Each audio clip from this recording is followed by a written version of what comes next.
In the twilight hours of October 30th, 1938, Orson Welles and the Mercury Theatre on the air unleashed the War of the Worlds onto an unsuspecting public. Through a series of gripping news bulletins, this radio drama painted a harrowing picture of an alien invasion devastating Earth. The vivid storytelling so realistic led many listeners to believe they were hearing actual events unfold live on air. This broadcast not only marked a turning point in media history but also demonstrated the profound impact of broadcasting on public perception. The aftermath saw debates on the ethics of media, the power of the airwaves to shape reality, and the fine line between fiction and news. Orson Welles, at merely 23, emerged not as a mere narrator but as a master storyteller who blurred the lines between art and life, leaving a legacy that would forever change the landscape of broadcasting. Let yourself be transported to 8:00 p.m. Eastern Time, the evening of Sunday, October 30th, 1938. The Columbia Broadcasting System and its affiliated stations present Orson Welles and the Mercury Theatre on the air in The War of the Worlds by H.G. Wells.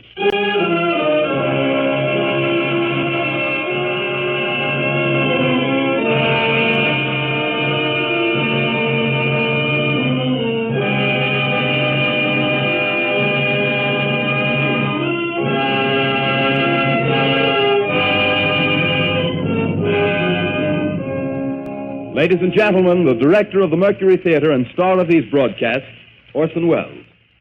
We know now that in the early years of the 20th century, this world was being watched closely by intelligences greater than man's, and yet as mortal as his own. We know now that as human beings busied themselves about their various concerns, they were scrutinized and studied, perhaps almost as narrowly as a man with a microscope might scrutinize the transient creatures that swarm and multiply in a drop of water. With infinite complacence, people went to and fro over the earth about their little affairs, serene in the assurance of their dominion over this small, spinning fragment of solar driftwood, which by chance or design, man has inherited out of the dark mystery of time and space.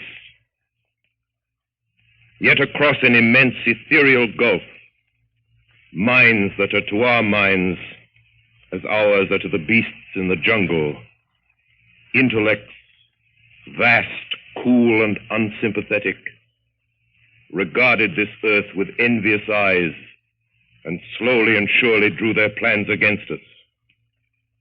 In the 39th year of the 20th century came the Great Disillusionment. It was near the end of October. Business was better. The war scare was over. More men were back at work. Sales were picking up.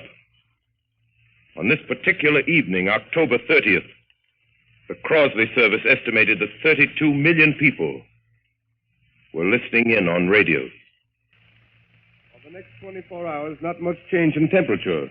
A slight atmospheric disturbance of undetermined origin is reported over Nova Scotia, causing a low-pressure area to move down rather rapidly over the northeastern states, bringing a forecast of rain accompanied by winds of light gale force. Maximum temperature 66, minimum 48. This weather report comes to you from the Government Weather Bureau. We take you now to the Meridian Room in the Hotel Park Plaza in downtown New York, where you will be entertained by the music of Raymond Riccello and his orchestra.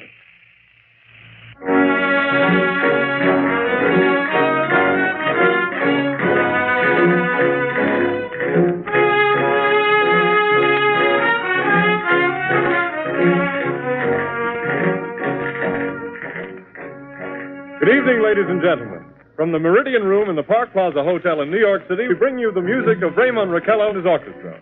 With a touch of the Spanish, Raymond Riccello leads off with La Comparsita.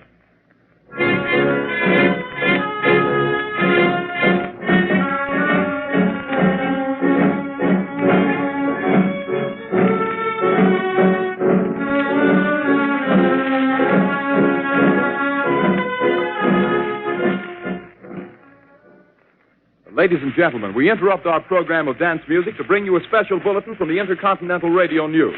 At 20 minutes before 8 Central Time, Professor Farrell of the Mount Jennings Observatory, Chicago, Illinois, reports observing several explosions of incandescent gas occurring at regular intervals on the planet Mars.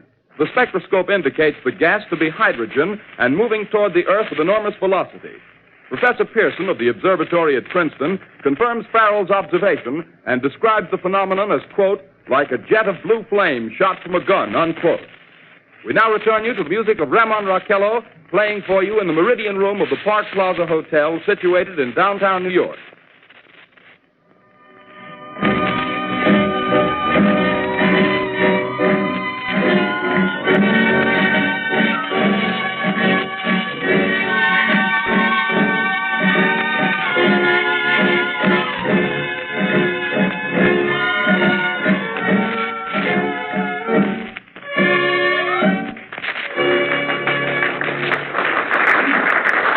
Now, a tune that never loses favor, the ever-popular Stardust, Raymond Raquello and his orchestra.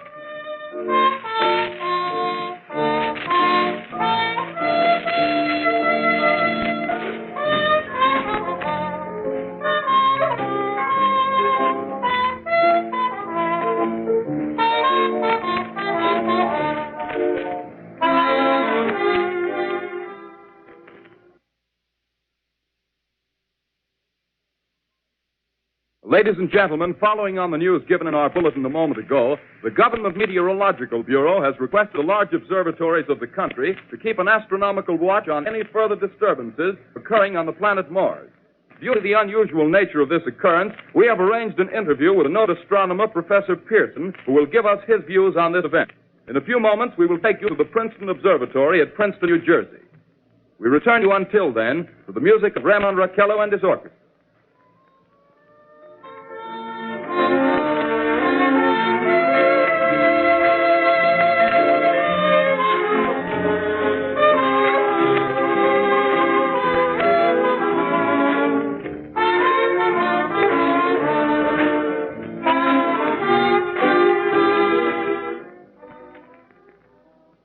We are ready now to take you to the Princeton Observatory at Princeton, where Carl Phillips, our commentator, will interview Professor Richard Pearson, famous astronomer. We take you now to Princeton, New Jersey. Good evening, ladies and gentlemen. This is Carl Phillips speaking to you from the observatory at Princeton. I'm standing in a large semicircular room, pitch black except for an oblong split in the ceiling. Through this opening, I can see a sprinkling of stars that cast a kind of frosty glow over the intricate mechanism of the huge telescope. The ticking sound you hear is the vibration of the clockwork. Professor Pearson stands directly above me on a small platform, peering through the giant lens. I'll ask you to be patient, ladies and gentlemen, during any delay that may arouse during our interview. Besides the ceaseless watch of the heavens, Professor Pearson may be interrupted by telephone or other communications. During this period, he is in constant touch with the astronomical centers of the world. Professor, may I begin our questions? Any time, Mr. Phillips. Professor, would you please tell our radio audience exactly what you see as you observe the planet Mars through your telescope? Nothing unusual at the moment, Mr. Phillips. A red disk swimming in a blue sea. Transverse stripes across the disk. Quite distinct now because Mars happens to be at the point nearest the Earth, in opposition, as we call it. In your opinion, what do these transverse stripes signify, Professor Pearson? Not canals, I can assure you, Mr. Phillips. They... Although that's the popular conjecture of those who imagine Mars to be inhabited. From a scientific viewpoint, the stripes are merely the result of atmospheric conditions peculiar to the planet. Then you're quite convinced, as a scientist, that living intelligence as we know it does not exist on Mars? I say the chances against it are 1,000 to 1. And yet, how do you account for these gas eruptions occurring on the surface of the planet at regular intervals? Phillips, I cannot account for it. By the way, Professor, for the benefit of our listeners, how far is Mars from the Earth? Approximately 40 million miles. Well, that seems a safe enough distance. Just a moment, ladies and gentlemen. Someone has just handed Professor Pearson a message. While he reads it, let me remind you that we are speaking to you from the observatory in Princeton, New Jersey, where we are interviewing the world-famous astronomer, Professor Pearson. One moment, please. Professor Pearson has passed me a message which he has just received. Professor, may I read the message to the listening audience? Certainly, Mr. Phillips. Ladies and gentlemen, I shall read you a wire addressed to Professor Pearson from Dr. Gray of the Natural History Museum, New York. Quote, 9:15 p.m. Eastern Standard Time. Seismograph registered shock of almost earthquake intensity occurring within a radius of 20 miles of Princeton. Please investigate. Signed, Lloyd Gray, Chief of Astronomical Division. Unquote. Professor Pearson, could this occurrence possibly have something to do with the disturbances observed on the planet Mars? Hardly, Mr. Phillips. This is probably a meteorite of unusual size, and its arrival at this particular time is merely a coincidence. However, we shall conduct a search as soon as daylight permits. Thank you, Professor. Ladies and gentlemen, for the past 10 minutes, we've been speaking to you from the observatory at Princeton, bringing you a special interview with Professor Pearson, noted astronomer. This is Carl Phillips speaking. We are returning you now to our New York studio.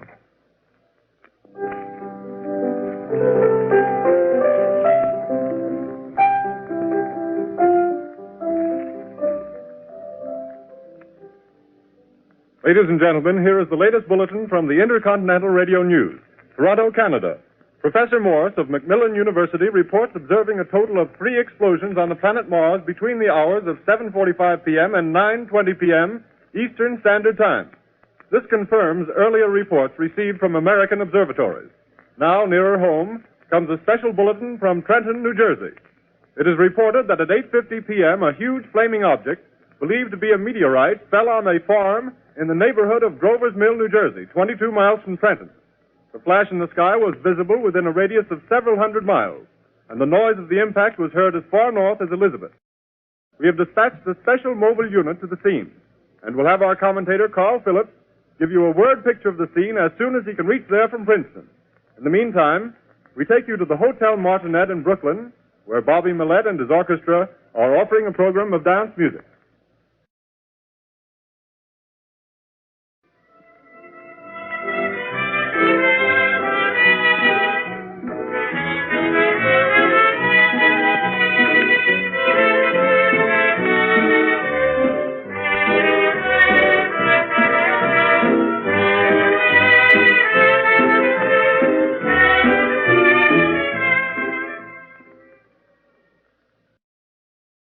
We take you now to Grover's Mill, New Jersey.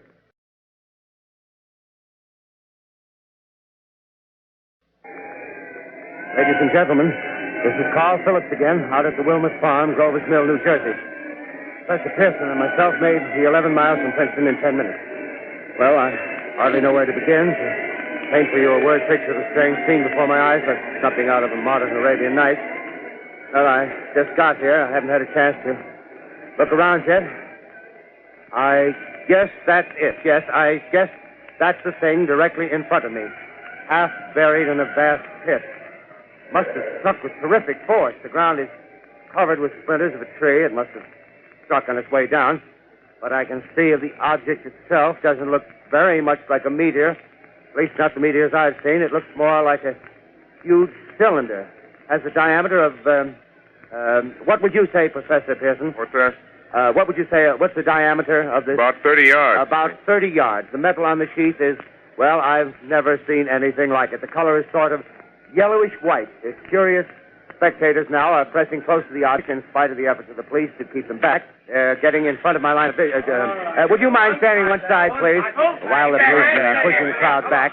Here's Mr. Wilmot, owner of the farm here. He may have some interesting facts to add. Mr. Wilmot, would you please tell the radio audience as much as you remember of this rather unusual visitor that dropped in your backyard? Step closer, please. Ladies and gentlemen, this is Mr. Wilmot. Well, I was listening to the radio. Closer and louder, please. Pardon me? Louder, please, closer. Yes. I was listening to the radio and kind of drowsing. That professor fellow was talking about Mars, so I was half chosen and half... Yes, Mr. Wilmot, and then what happened? Well, as I was saying, I was listening to the radio, kind of halfway. Yes, Mr. Wilmot, and then you saw something. Well, not first off. I heard something. And what did you hear? A hissing sound like this. Kind of like a 4th of July rocket. Yes, then what? I turned my head out the window and would have sworn I was asleep and dreaming. Yes? I seen a kind of greenish streak and then zingo. Something smacked the ground, knocked me clear out of my chair. Well, were you frightened, Mr. Wilmot?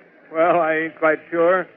I reckon I was kind of riled. Well, thank you, Mr. Wilmot. Thank you very much. Yeah, you want me to tell No, that's quite all right. That's plenty. Ladies and gentlemen, you've just heard Mr. Wilmot, owner of the farm where this thing has fallen. I wish I could convey the atmosphere, the background of this fantastic scene. Hundreds of cars are parked in a field in back of us, and the police are trying to rope off the roadway leading into the farm, but it's no use. They're breaking right through.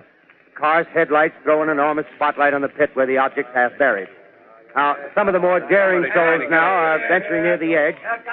Their silhouettes stand out against the metal sheen. One man wants to touch the thing. He's having an argument with the policeman. Now, the policeman wins. Now, ladies and gentlemen, there's something I haven't mentioned in all this excitement, but it's becoming more distinct. Perhaps you've caught it already on your radio. Listen, please. Do you hear it? It's a curious humming sound that seems to come from inside the object. I'll move the microphone nearer. Here. Now, we're not more than 25 feet away. Can you hear it now? Professor Pearson? Yes, Mr. Gross. Can you tell us the meaning of that scraping noise inside the thing? Possibly the unequal cooling of its surface. I say, do you still think it's a meteor, Professor? I don't know what to think. The metal casing is definitely extraterrestrial. Not found on this Earth. Friction with the Earth's atmosphere usually tears holes in a meteorite. This thing is smooth, and you can see its cylindrical Just a minute. shape. Something's happening.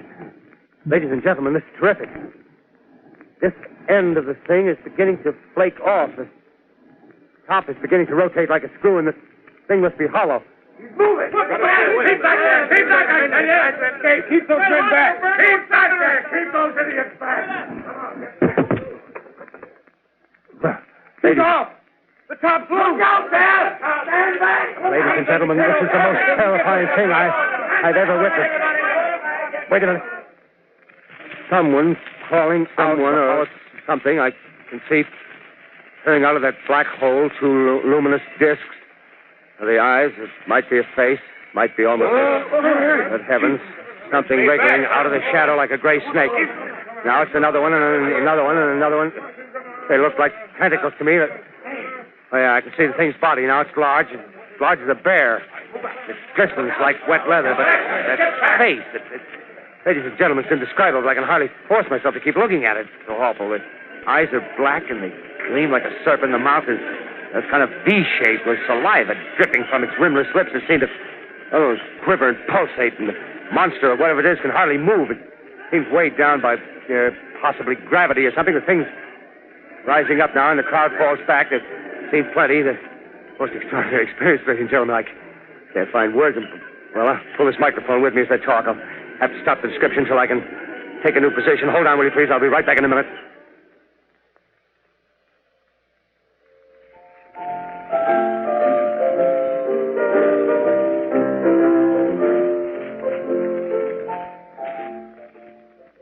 We are bringing you an eyewitness account of what's happening on the Wilmoth Farm, Grover's Mill, New Jersey.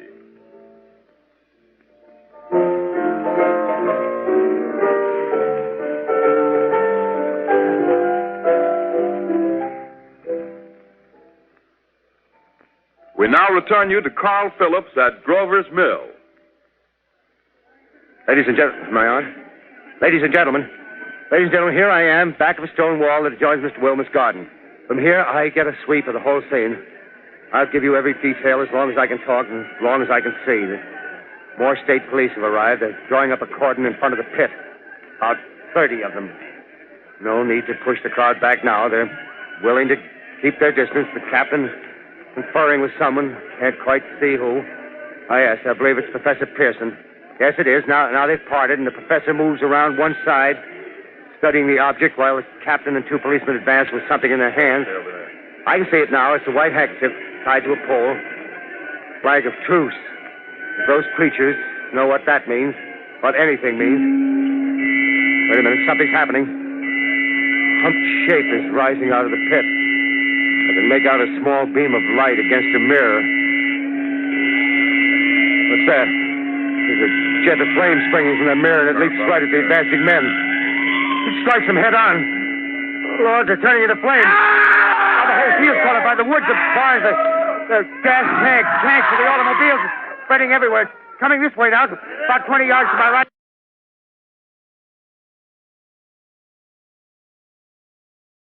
Ladies and gentlemen, due to circumstances beyond our control, we are unable to continue the broadcast from Grover's Mill. Evidently, there's some difficulty with our field transmission. However, we will return to that point at the earliest opportunity. In the meantime, we have a late bulletin from San Diego, California. Professor Indelkoffer, speaking at a dinner of the California Astronomical Society, expressed the opinion that the explosions on Mars are undoubtedly nothing more than severe volcanic disturbances on the surface of the planet. We continue now with our piano interlude.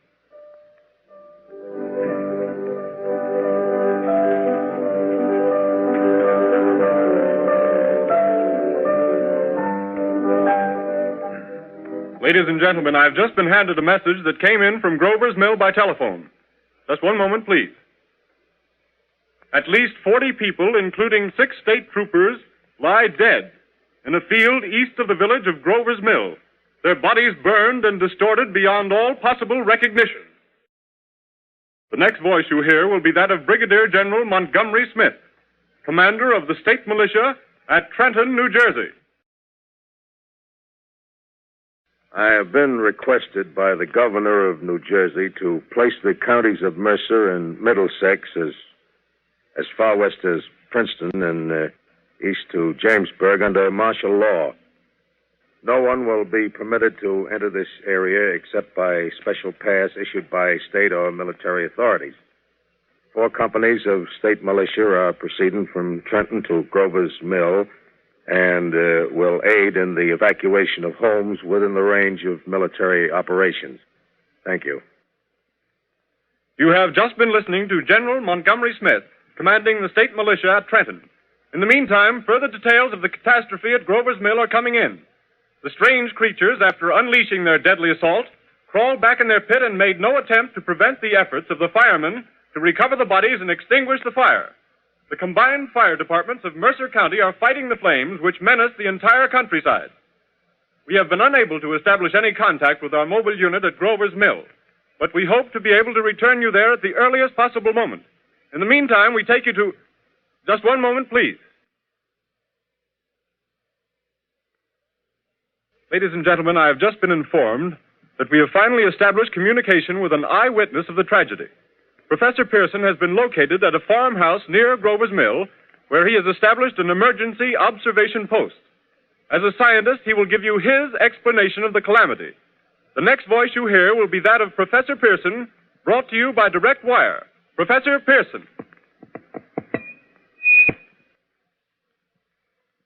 Of the creatures in the rocket cylinder at Grover's Mill, I can give you no authoritative information, either as to their nature, their origin, or their purposes here on Earth. Of their destructive instrument, I might venture some conjectural explanation. For want of a better term, I shall refer to the mysterious weapon as a heat ray. It's all too evident that these creatures have scientific knowledge far in advance of our own. It's my guess that in some way they are able to generate an intense heat in a chamber of practically absolute non-conductivity. This intense heat they project in a parallel beam against any object they choose by means of a polished parabolic mirror of unknown composition, much as the mirror of a lighthouse projects a beam of light. That is my conjecture of the origin of the heat ray. Thank you, Professor Pearson. Ladies and gentlemen, here is a bulletin from Trenton. It is a brief statement informing us that the charred body of Carl Phillips has been identified in a Trenton hospital. Now, here's another bulletin from Washington, D.C. The Office of the Director of the National Red Cross reports 10 units of Red Cross emergency workers have been assigned to the headquarters of the state militia, stationed outside of Grover's Mill, New Jersey. Here's a bulletin from State Police, Princeton Junction. The fires at Grover's Mill and vicinity are now under control. Scouts report all quiet in the pit, and there is no sign of life appearing from the mouth of the cylinder. Now, ladies and gentlemen, we have a special statement from Mr. Harry McDonald, Vice President in charge of operations. We have received a request from the state militia of Trenton to place at their disposal our entire broadcasting facilities. In view of the gravity of the situation and believing that radio has a responsibility to serve in the public interest at all times, we are turning over our facilities to the state militia at Trenton. We take you now to the field headquarters of the state militia near Grover's Mill, New Jersey. This is Captain Lansing of the Signal Corps, attached to the state militia, now engaged in military operations in the vicinity of Grover's Mill. Situation arising from the reported presence of certain individuals of unidentified nature is now under complete control. The cylindrical object, which lies in a pit directly below our position, surrounded on all sides by 8 battalions of infantry, without heavy field pieces, but adequately armed with rifles and machine guns. All cause for alarm, if such cause ever existed, is now entirely unjustified. Things, whatever they are, do not even venture to poke their heads above the pit. I can see their hiding place plainly in the glare of the searchlights here. With all their reported resources, these creatures can scarcely stand up against heavy machine gun fire. Anyway, it's an interesting outing for the troops. I can make out their khaki uniforms crossing back and forth in front of the lights. Looks almost like a real war. There appears to be some slight smoke in the woods bordering the Millstone River. Probably fire started by campers. Well, we ought to see some action soon. One of the companies is deploying on the left flank. A quick thrust and it'll all be over. Now, wait a minute. I see something on top of the cylinder. No, it's nothing but a shadow. Now the troops are on the edge of the Wilmot Farm. 7,000 armed men closing in on an old metal tube. A tub, rather. Well, wait, that wasn't a shadow. It's something moving. Solid metal, kind of a shield-like affair rising up out of the cylinder. It's going higher and higher. What? It's standing on legs, actually rearing up on a sort of metal framework. Now it's reaching above the trees and the searchlights are on it. Hold on.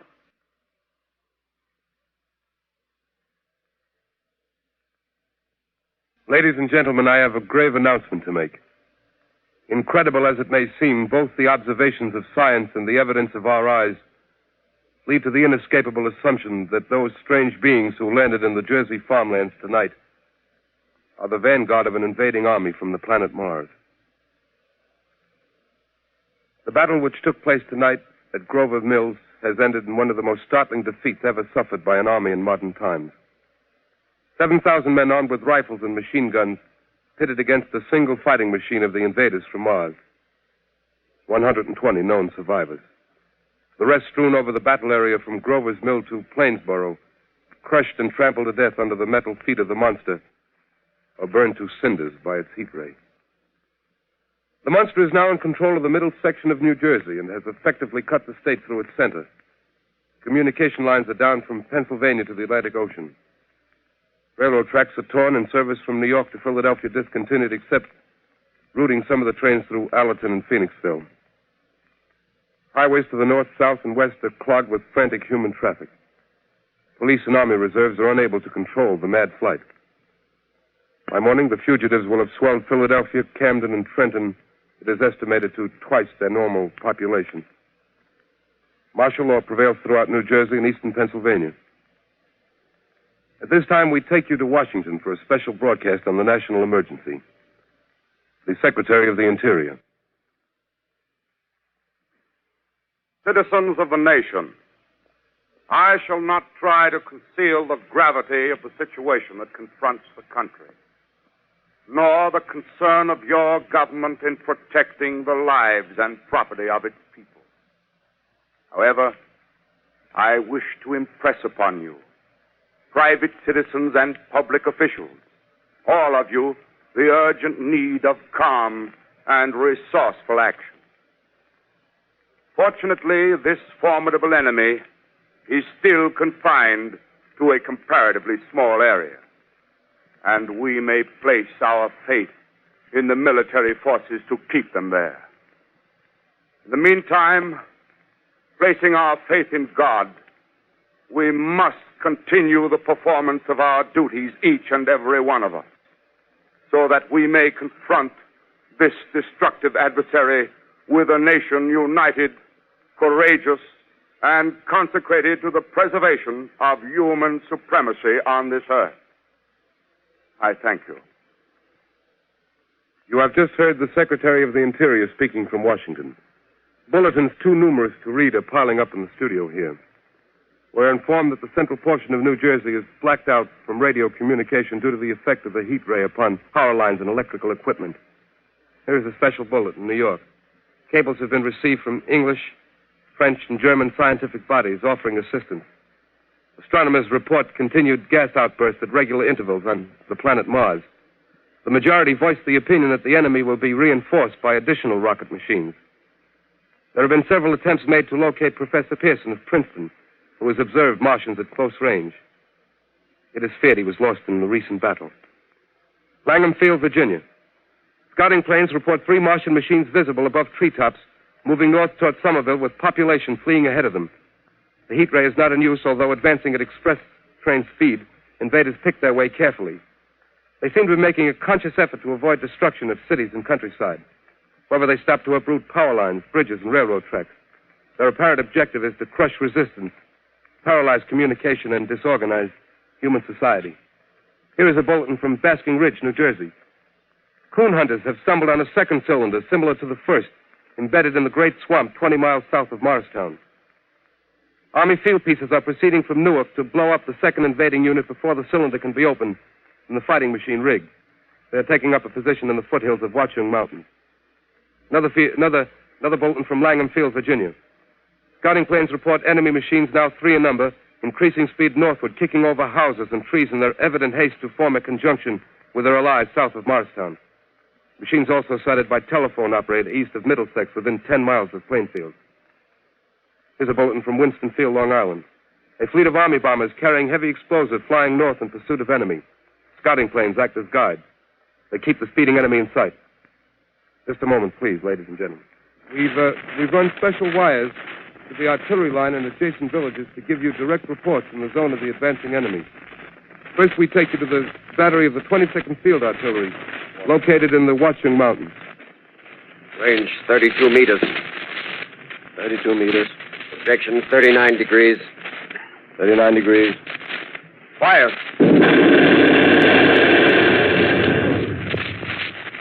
140 yards to the right, sir. Shift range 31 meters. 31 meters. Projection 37 degrees. 37 degrees. Fire!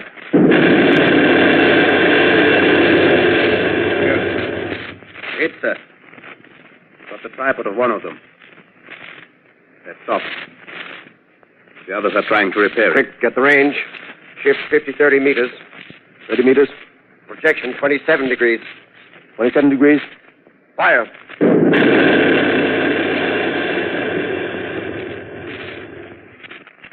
Can't see the shell land, sir. Letting off a smoke. What is it? Black smoke, sir. Moving this way. Lying close to the ground. Moving fast.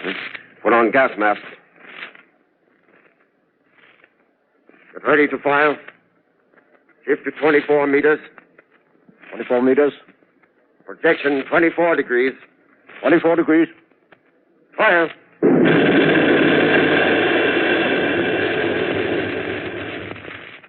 Still can't see, sir. Smoke's coming nearer. Get the range. 23 meters. 23 meters. 23 meters. Projection 22 degrees. 22 degrees.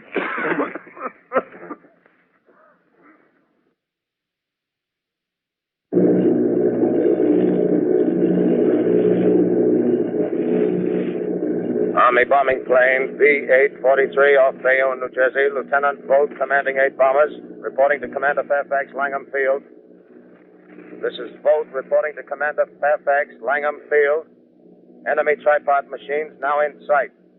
Reinforced by 3 machines from the Morristown cylinder. 6 altogether. 1 machine partially crippled. Believed hit by shell from Army gun in Watchung Mountain. Guns now appear silent. A heavy black fog hanging close to the earth of extreme density, nature unknown. No sign of heat ray. Enemy now turns east, crossing Passaic River into the Jersey marshes. Another straddles the Pulaski Skyway. Evident objective is New York City. They're pushing down a high-tension power station. Machines are close together now, and we're ready to attack. Planes circling, ready to strike.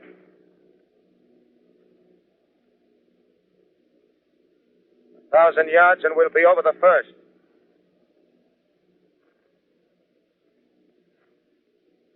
$800 yards.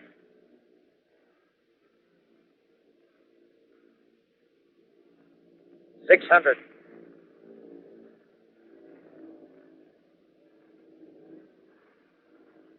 $400. $200.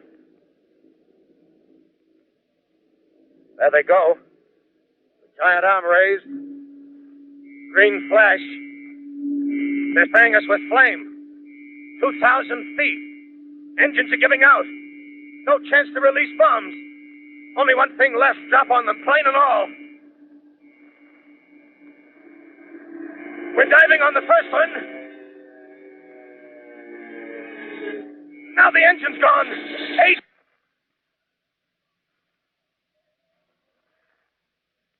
This is Bayonne, New Jersey, calling Langham Field. This is Bayonne, New Jersey, calling Langham Field. Come in, please. Langham Field. Go ahead. 8 Army bombers in engagement with enemy tripod machines over Jersey Flats. Engines incapacitated by heat ray. All crashed. 1 enemy machine destroyed. Enemy now discharging heavy black smoke in direction of... This is Newark, New Jersey. This is Newark, New Jersey. Warning.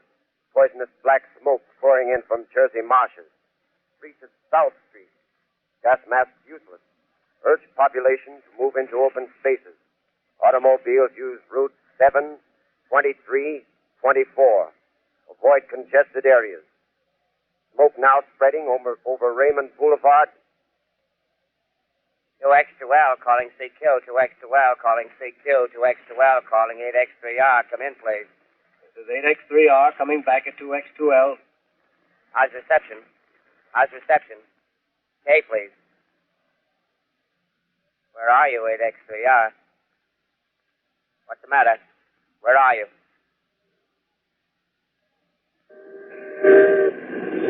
I'm speaking from the roof of Broadcasting Building.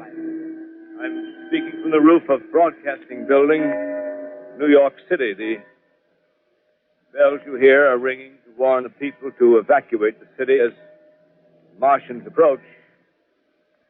Estimated in the last 2 hours, 3 million people have moved out along the roads to the north. Hutchison River Parkway is still kept open for motor traffic. Avoid bridges to Long Island, hopelessly jammed. All communication with Jersey Shore closed 10 minutes ago. No more defenses. Our army is wiped out. Artillery, Air Force, everything wiped out. This may be the last broadcast. We'll stay here to the end. People are holding service here below us in the cathedral. Now I look down the harbor, all manner of boats, overloaded with fleeing population pulling out from docks. Streets are all jammed.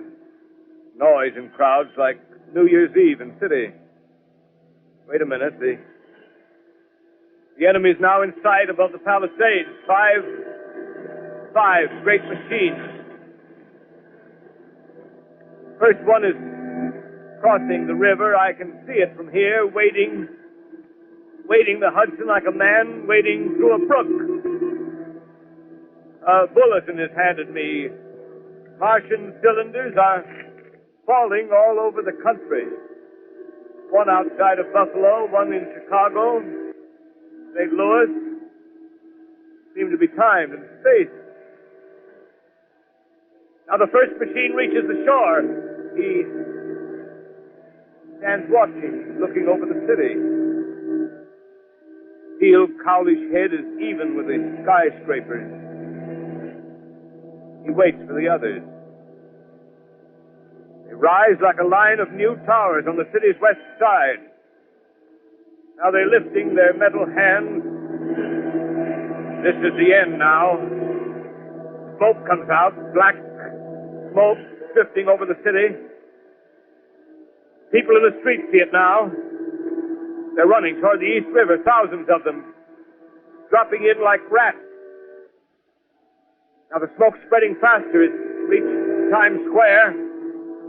People are trying to run away from it, but it's no use. They're falling like flies. Now the smoke's crossing 6th Avenue. 5th Avenue.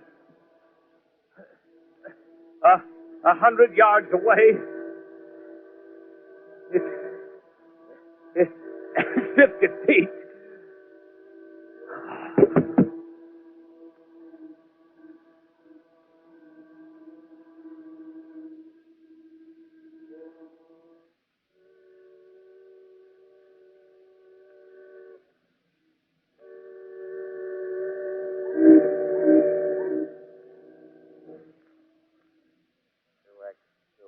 Calling CQ. 2X2L calling CQ. 2X2L calling CQ, New York. Isn't there anyone on the air? Isn't there anyone on the air? Isn't there anyone? 2X2L.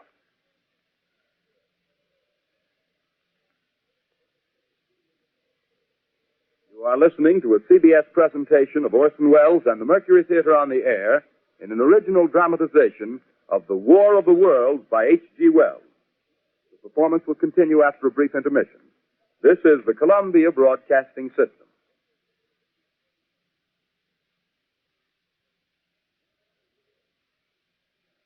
The War of the Worlds by H.G. Wells, starring Orson Welles and the Mercury Theatre on the Air.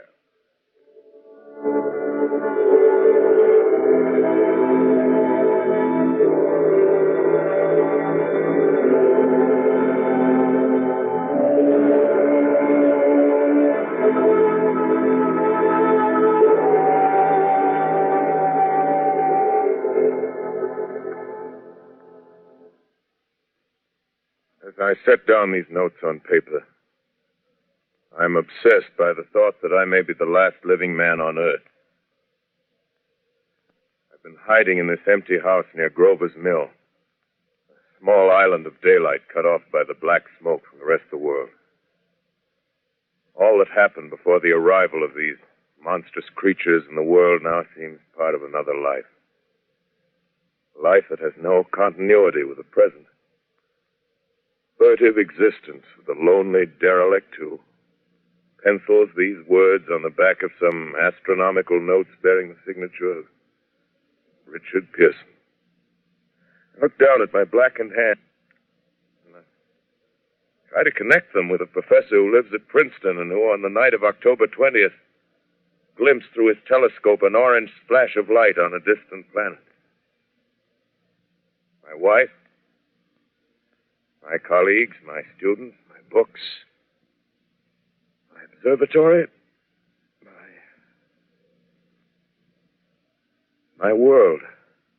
Where are they? Did they ever exist? Am I Richard Pearson? What day is it? Do days exist without calendars? Does time pass when there are no human hands left to wind the clocks?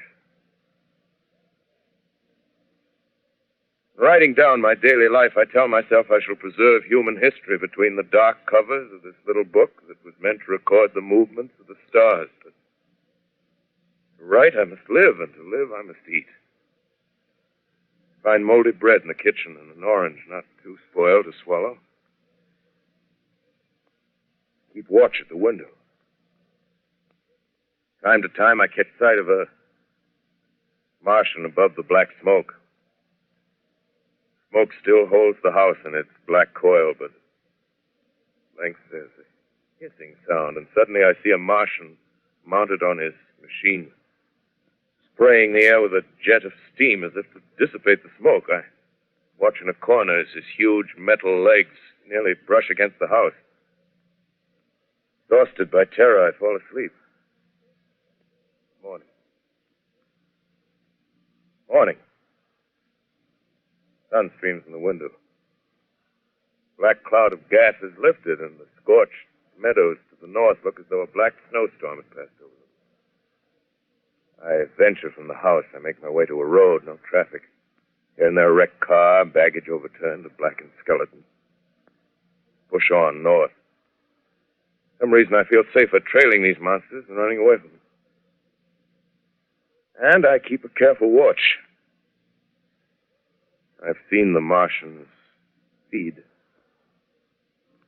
Should one of their machines appear over the top of trees, I'm ready to fling myself flat on the earth. Come to a chestnut tree. October.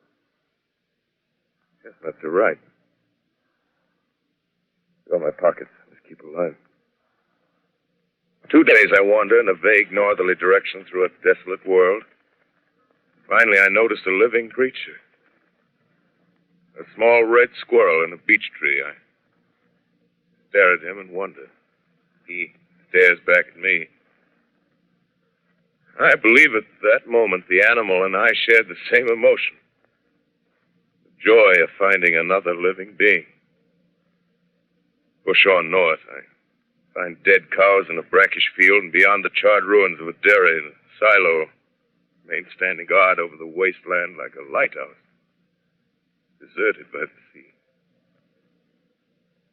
Astride the silo perches a weathercock. The arrow points north. North. Next day, I come to a city. City vaguely familiar in its contours, yet its buildings strangely dwarfed and leveled off as if a giant had sliced off its highest towers with a capricious sweep of his hand. Reached the outskirts, I found Newark. Newark, undemolished but humbled by some whim of the advancing Martians. Presently, with an odd feeling of being watched, I caught sight of something crouching in a doorway. I made a step towards it. Rose up and became a man. A man armed with a large knife. Stop! Where do you come from? I come from many places. A long time ago, from Princeton. Princeton, huh? That's near Grover's Mill. Yes. Grover's Mill. There's no food here. This is my country. All this end of town down the river. There's only food for one. Which way are you going? I don't know. I guess I'm looking for people. Hey, what was that? You hear something just then? No. Only a bird. A live bird. You get to know that birds have shadows these days. Say, we're in the open here. Let's crawl in this doorway here and talk. Have you seen any Martians? No. They're going over to New York. Tonight, the sky's alive with their lights, just as if people were still living in it. By daylight, you can't see them. 5 days ago, a couple of them carried something big across the flats from the airport.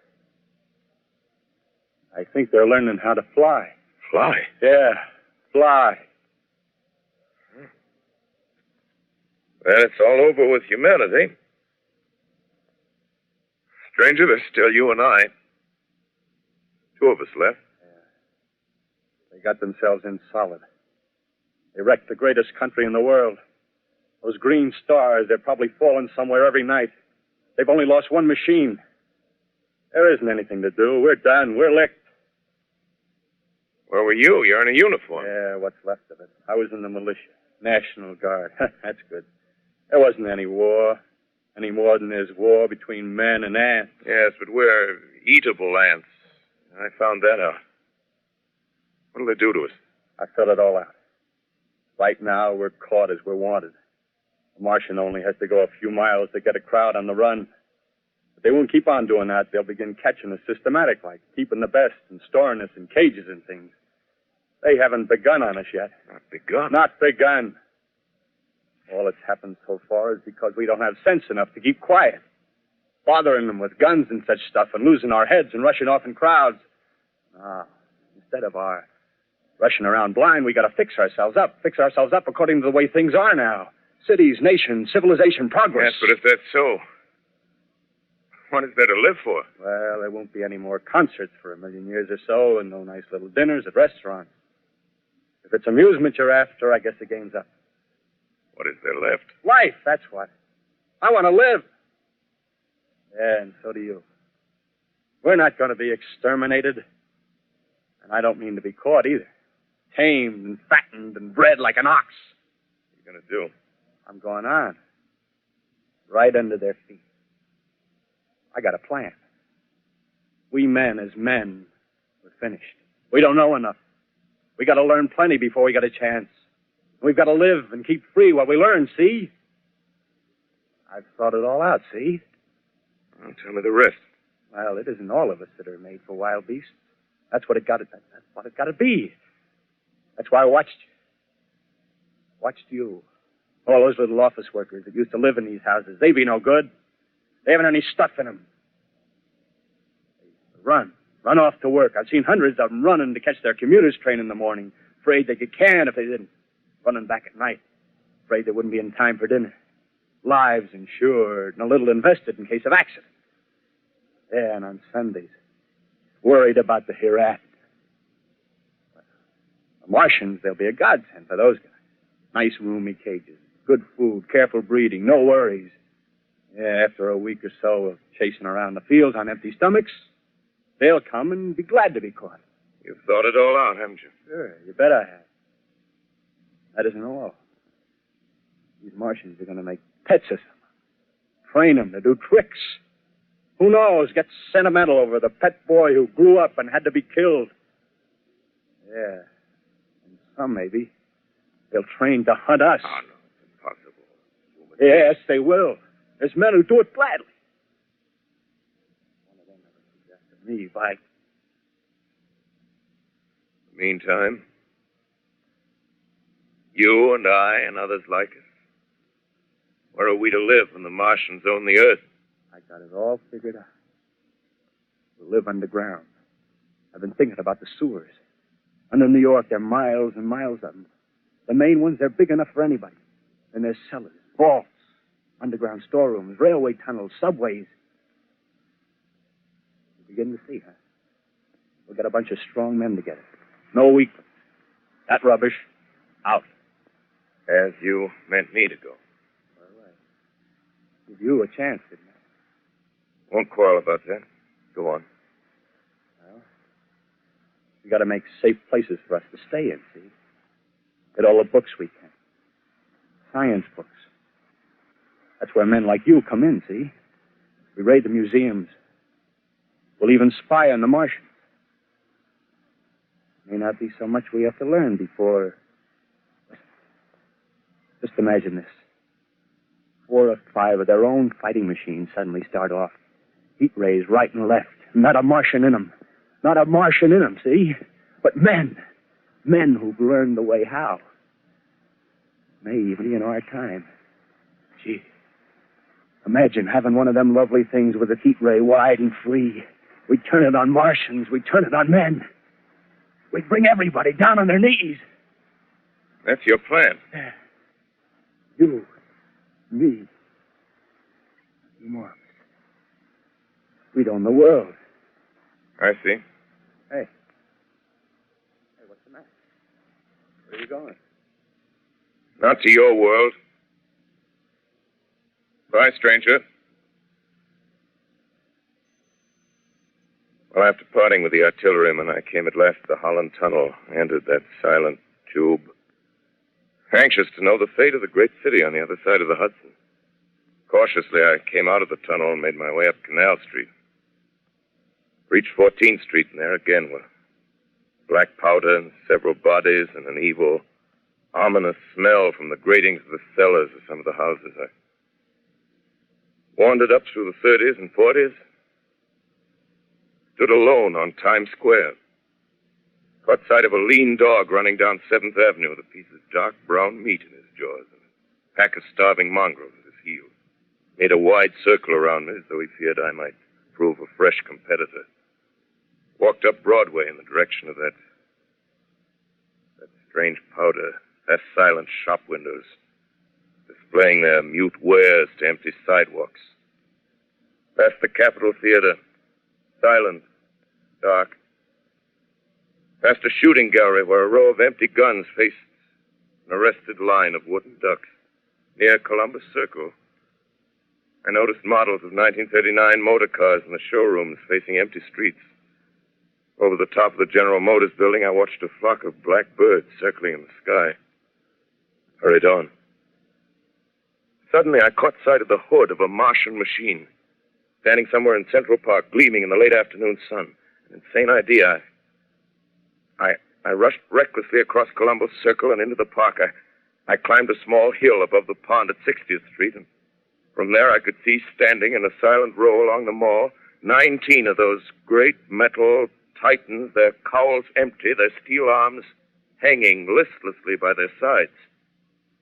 I looked in vain for the monsters that inhabit those machines. Suddenly, my eyes were attracted to the immense flock of black birds that hovered directly below me. They circled to the ground. And there before my eyes, stark and silent, lay the Martians with the hungry birds pecking and tearing brown shreds of flesh from their dead bodies. Later, when their bodies were examined in laboratories, it was found that they were killed by the putrefactive and disease bacteria against which their systems were unprepared. Slain, after all, man's defenses had failed by the humblest thing that God, His wisdom, has put upon this earth. Before the cylinder fell, there was a general persuasion that through all the deep of space, no life existed beyond the petty surface of our minute sphere. Now we see further. Dim and wonderful is the vision I've conjured up in my mind of life spreading slowly from this little seedbed of the solar system throughout the inanimate vastnesses of sidereal space. But a remote dream, maybe. Maybe that the destruction of the Martians is only a reprieve to them and not to us. The future ordained, perhaps. Strange it now seems to sit in my peaceful study at Princeton, writing down this last chapter of the record, begun at a deserted farm in Grover's Mill. Strange to watch children playing in the streets. Strange to see young people strolling on the green where the new spring grass heals the last black scars of a bruised earth. Strange to watch the sightseers enter the museum where the dissembled parts of a Martian machine are kept on public view. Strange when I recall the time when I first saw it. Bright, clean cut, hard, and silent under the dawn of that last great day.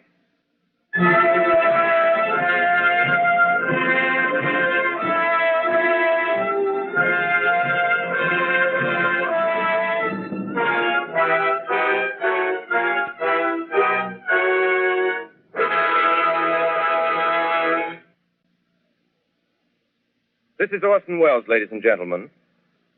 Out of character, to assure you that the War of the Worlds has no further significance than as the holiday offering it was intended to be. The Mercury Theatre's own radio version of dressing up in a sheet and jumping out of a bush and saying boo. Starting now, we couldn't soap all your windows and seal all your garden gates by tomorrow night, so we did the best next thing. We annihilated the world before your very ears and utterly destroyed the CBS.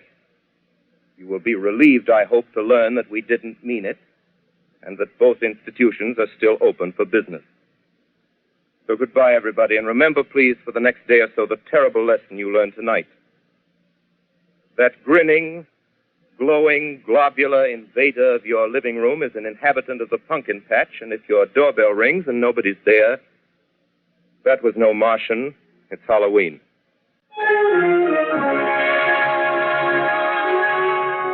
Tonight, the Columbia Broadcasting System and its affiliated stations coast to coast has brought you The War of the Worlds by H.G. Wells, the 17th in its weekly series of dramatic broadcasts featuring Orson Welles and the Mercury Theatre on the air. Next week, we present a dramatization of 3 famous short stories. This is the Columbia Broadcasting System.